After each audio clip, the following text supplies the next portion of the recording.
Retiring off over $1 million? Hey family, welcome back to my channel. My name is Matt. If you're new here, welcome. If you're a family member, thank you. Guys, thank you so much for clicking on this video. I very much appreciate every single one of you guys. Remember, do all that fun stuff. Also, remember, my Instagram's linked down below. Go check me out over there, and let's jump in. Hey guys, we're back.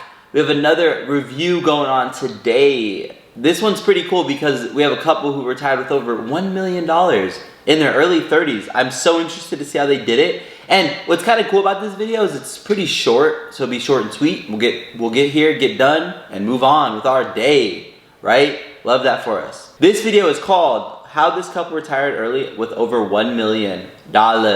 Pretty exciting stuff. Without further ado, let's jump in. Like I said, it's a quick one. Let's go.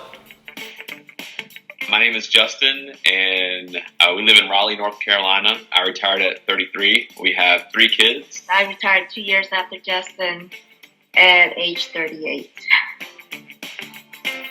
Wow, they're so young. This journey to retire early began in 2004. That's crazy. All right.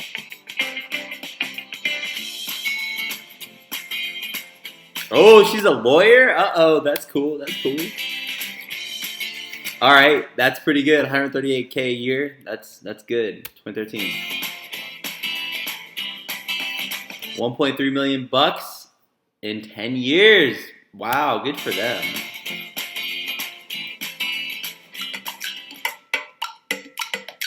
The big 3 expenses for most people are housing, transportation, and food.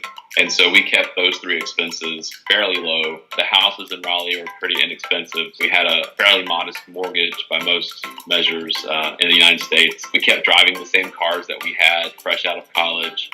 We drove those until they were 16 years old and then traded them in for a used minivan. We tend to cook at home a lot, so we've really polished our cooking skills quite a bit. So we save a lot there versus going out to eat or getting takeout a lot. So we started out save more than half their income. Giving about half of our income. So we more or less lived on one of our paychecks and then saved the other paycheck so we could really focus on the investments.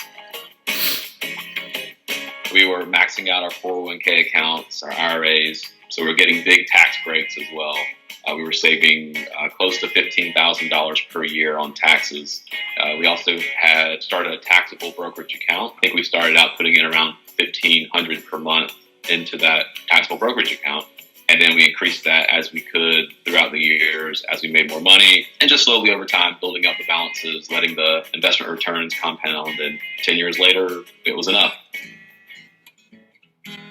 We have 3 kids from ages 6 up to 13, so they're all in school now. Public school, of course, if it works out for you in your situation, that's a huge money saver versus going with a private school. We do hand-me-downs when possible. We don't go overboard when there's the big study abroad, expensive field trips. Instead of spending $2,000 or $3,000 to send one of the kids to Spain for a week, we would spend that same amount of money or less to go to Spain for the entire family. The kids are about 4 or 5 years away from college right now, so that's something we're starting to look at more closely. So having those discussions with our children about state schools, public schools versus private schools, looking into scholarships, getting them ready academically to compete for scholarships. So those are all things that we're working on right now.